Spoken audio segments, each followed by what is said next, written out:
right, I'm back. We had a little break. I'm going to be totally honest. I needed a little break because this is really challenging. So, I didn't post anything Friday or Monday. I'm going to try not to post on Fridays for the last few weeks. We'll see if I'm able to do that. But just so you know, let's jump in.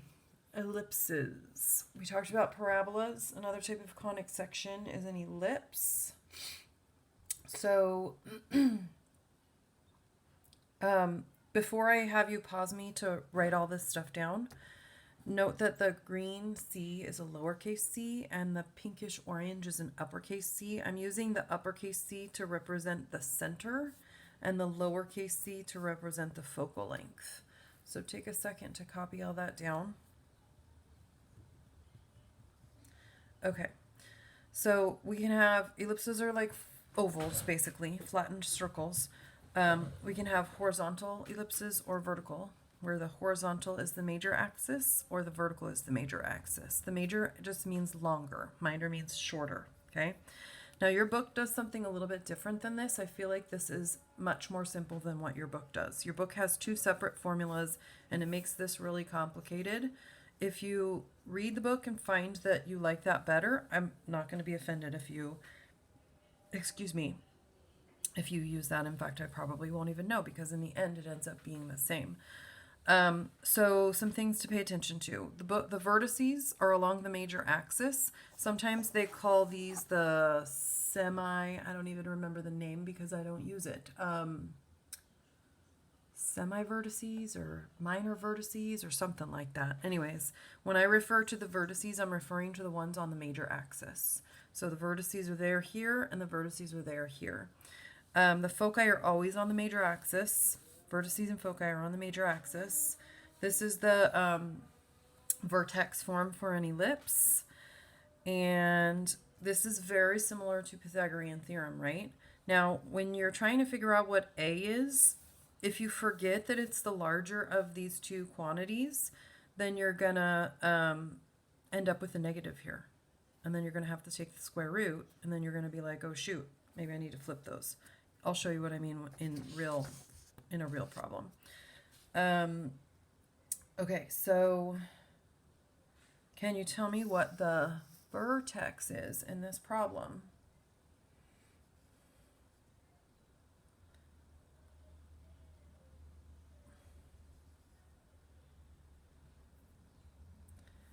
Okay, so sorry, I got distracted. Notice that the H and the K, right? And it comes after a minus, so it's minus H. So the center, did I say vertex? I think I said vertex. I was distracted, sorry. The center is a 3 and then a -1. Hopefully you picked up on that with the parabolas. But y plus 1 squared is the same as y minus -1 squared. And the k comes after the minus sign. So the k is the -1 there. Okay. Let's jump to the graph.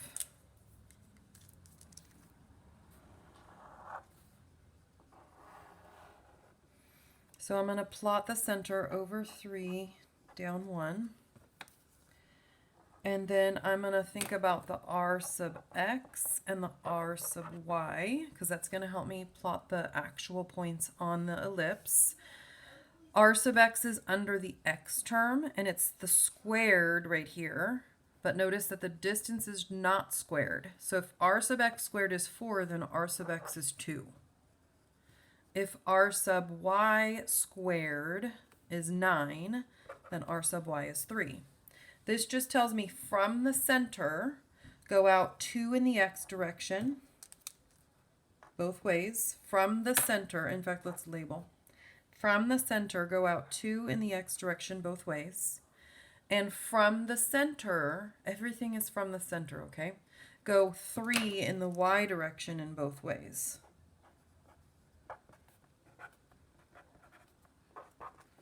So from the center, I'm going to go 1, 2, 3 up, and 1, 2, 3 down. So the major axis is the r sub y. I'm going to label, or is the y-axis. I'm going to label those with V for vertex. And then all I have to do is find the foci. Actually, no, let me write down the vertices. So this point is what, 3, 2? And this point is 3, -4. Okay, now I need to find the foci. I'm going to use this equation, c squared equals a squared minus b squared. Now, if I plug these in wrong, okay, maybe don't write this down, or maybe write it down and then cross it off. If I plug these in wrong and I put the 2 in, so note, a is the larger of r sub x and r sub y. If I put the 2 in for a, the smaller one, I'm going to go 2 squared minus 3 squared equals c squared. And then I'm going to have what? 4 minus 9 is -5. And I'm going to take the square root of both sides, and I'm going to be like, oh, shoot, that doesn't work. That's imaginary. Okay, so that hopefully will be a trigger for you that you have something wrong. The larger of the two is the a.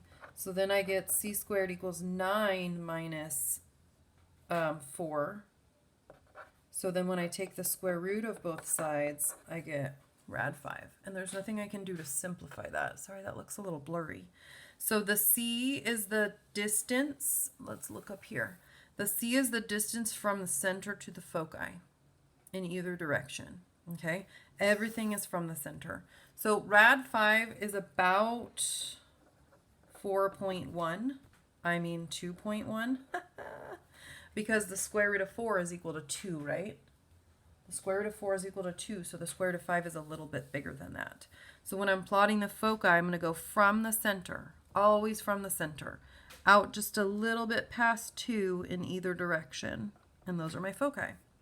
And then I need to write the ordered pair. So this is the only thing that requires any kind of thought. Notice that all of these line up with x equals 3. You can see here, here, and here, they all have a 3. That tells me that the foci are also going to have a 3. They're all lined up. The vertices, the foci, and the center. Okay? The y values are different. This has a y value, well, I don't know that y value. This has a y value of 2. This has a y value of -1. This has a y value of -4. So I'm going to take the center. Remember, everything from the center. I'm going to take the center, and I'm going to grab a different color. Add and subtract this c value that I just found. Okay? So note, I'm going to try and use another different color. Let's see. I'll use a dark color. The 3 matches all of these, so that's color-coded in green. This, how do I want to do this without making it messy? I'll just do this. This matches with this, okay? And then we add or subtract that when we're trying to come up with the foci. So that's all the information that we need, and we got the graph as well. Okay, so let's do the same thing. So I should call this A. Where did the rest of my paper go? B. We're going to complete the square again. I'm going to get a little more practice with that.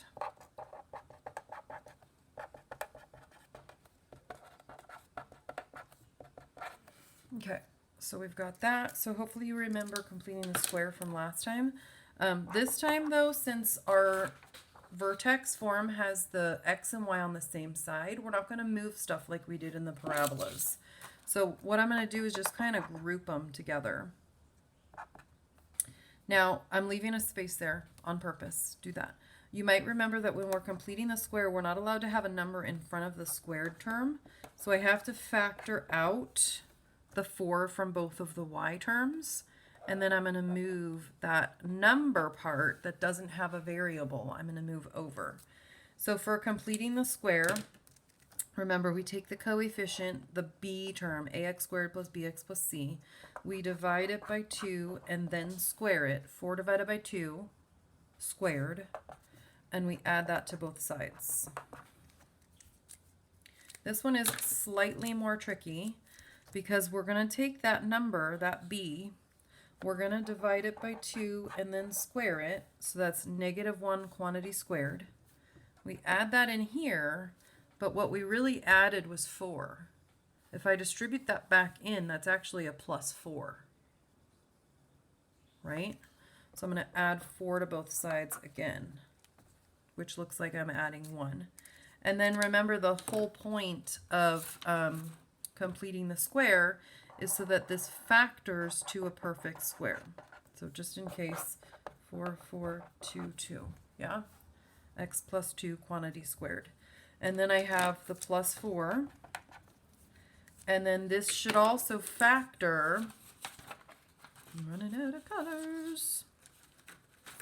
This should also factor to a perfect square, and it does. And then the right side, these cancel out, and that makes 4. Now notice we're not in standard form yet. We need it to be equal to 1. So we're going to divide everything by 4.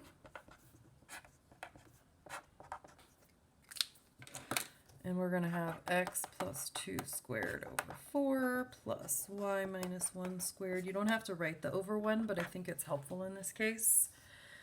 So see if you can go through, now that we have this one in the same form as this, pause me for a couple minutes and see if you can go through and do all of this stuff that we did in the last one. Okay, so hopefully you got the center is -2, 1. Remember, it's minus -2. The r sub x is 2. The r sub y is 1. And then that's always where I start drawing the graph. Let's see, what do I have to do? Left and up. So left and up is the center. Go out 2 in either way for the x direction. Go out 1 either way for the y direction. So I can see that the r sub x this time is the larger of the two, so that's my major axis. And I can write out the vertices. The vertices, I don't know why I put parentheses there. The vertices are always on the major axis. So this is over 0 up 1. And this is over -4 up 1. Okay. And then I need to find the C value for the foci. So I'm going to use the larger of the two for my A. So I end up with what? 4 minus 1. Okay. And then I just have to figure out how to write out the foci. That's, what is that? That's close to rad 4, but smaller. So smaller than 2. The foci are always on the major axis, and they should always be inside of the ellipse. They should never go outside of the ellipse. And then I want to notice, like I did last time, these all have the same y value now, so the foci are going to have the same y value. They're all lined up with y equals 1. They all have different x values, but the same y value. So then I'm going to, let's see if I can use the same colors. I'm going to use this x, but it gets changed by this much. Okay. Okay, so hopefully that's enough to get you going on that assignment, because I'm coming up on 15 minutes. There are some problems where you have to write an equation for the ellipse, so maybe we'll answer those on the Zoom call.